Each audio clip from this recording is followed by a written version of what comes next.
Yep.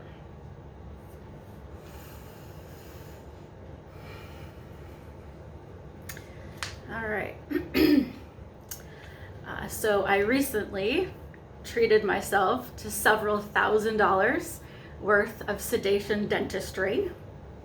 The amazing Dr. Morgan gave me Valium to take the night before my procedure because he cares about me and wants me to get a good night's sleep before my dental procedure.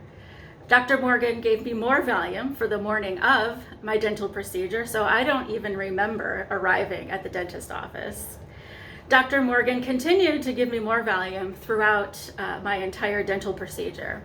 So I woke up 8 hours later, not even realizing that I had a tooth pulled, I had a root canal, and I got 3 crowns. So I'm considering doing sedation income taxes this year. I'm considering doing sedation leg waxing, and I'm currently going through a sedation divorce. Sometimes my advice surprises people. My advice, like, be careful not to make too good of a first impression. And I say this as somebody who made a perfect impression at my birth. My APGAR score was 10 out of 10. I got points for being pink. I got points for crying as a baby. I got points for having reflexes and for my heart beating. And I wasn't even trying to get a good grade. So from then on, there was nothing but high expectations from me. As a preteen, I was cast as the Virgin Mary in my church's Christmas pageant without even auditioning. Very much like the real Virgin Mary, there was no casting call for the part of the Virgin Mary at my church. I was simply told, Kim, you are going to play the Virgin Mary in the Christmas pageant. And also, much like the real Virgin Mary, I couldn't turn down this role.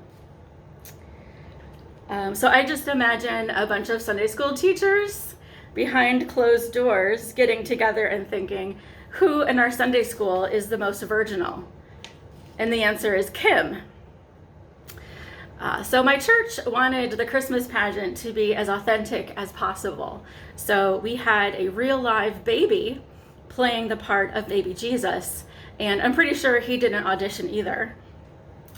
Unfortunately for me, I made too good of a first impression on the stage in front of my entire church congregation because this real live baby Jesus slept in my arms throughout the entire Christmas pageant. So since I apparently appeared to be a baby whisperer at age 12, I had parents knocking down my door to babysit their children. So I mean it when I say do not make too good of a first impression because you're going to have to deal with the consequences of it.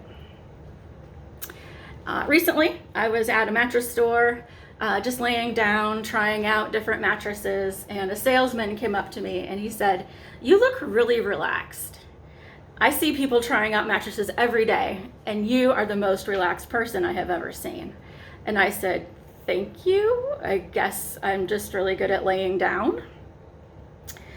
A compliment I get all the time is nice mole. I don't know what the appropriate response is to nice mole. So I usually say something like, "Thank you.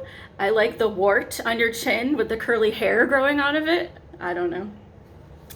Another compliment I tend to get are things like, "Kim, I think it's so great that you work for nonprofit agencies. I would work for a nonprofit agency if I didn't have the personality and the lifestyle that required me to make money." But I do work for nonprofit agencies, but I'm not sure if I work for nonprofit agencies because I have low self-esteem or if I have low self-esteem because I work for nonprofit agencies. Because nonprofit agencies don't only not make money, but they actively try to not make money. So when I think about for-profit agencies, I imagine their meeting agendas read something like a Forbes magazine, while our nonprofit meeting agendas read like the lyrics to a Morrissey song. But there's not only bad things about working at a nonprofit agency. Honestly, it is the only place that I ever get a compliment on my Special Olympics sweatshirt. So as a teenager, I didn't know I was gay, but what I did know is that I should be playing softball for some reason. I wasn't putting two and two together yet. But my desire to play softball significantly outweighed my athletic ability to play softball. So I was regulated to right field, where I stood with my Darryl Strawberry softball mitt, praying to God that the softball would not come to me, praying for a tornado to rip through the softball field, or perhaps praying to pass out from heat exhaustion. And in 3 summers of playing softball, I only caught one fly ball, and that was pretty much by accident because I tripped over myself in right field. So my parents are very much more extroverted than I am because they will talk to anyone, anywhere, at any time. So I am honestly thankful for the coronavirus. This has put a damper on my dad going out to the driveway and inviting in the Jehovah's Witnesses that roam our neighborhood into our kitchen and providing them with snacks and refreshments to have a very long conversation with them, even though he has no inclination to become a Jehovah's Witness. It's probably also the reason why during the summer and the fall they have a garage sale every weekend, because this is fresh blood, new people to talk to who haven't heard their stories. So I mentioned my parents, Jerry and Carol, live very dangerous lives for 71-year-old people. They don't have cable. They get their news from the newspaper that only comes 4 days a week. They have one flip phone between the two of them, and it's a pay-as-you-go kind of track phone, burner phone that only drug dealers and criminals use. To navigate around, they use a TomTom that hasn't been updated in 13 years that they bought off Craigslist. But don't worry, as a backup, my mom has a map of Ohio from 1956. So this probably explains why my dad hitchhikes quite a bit.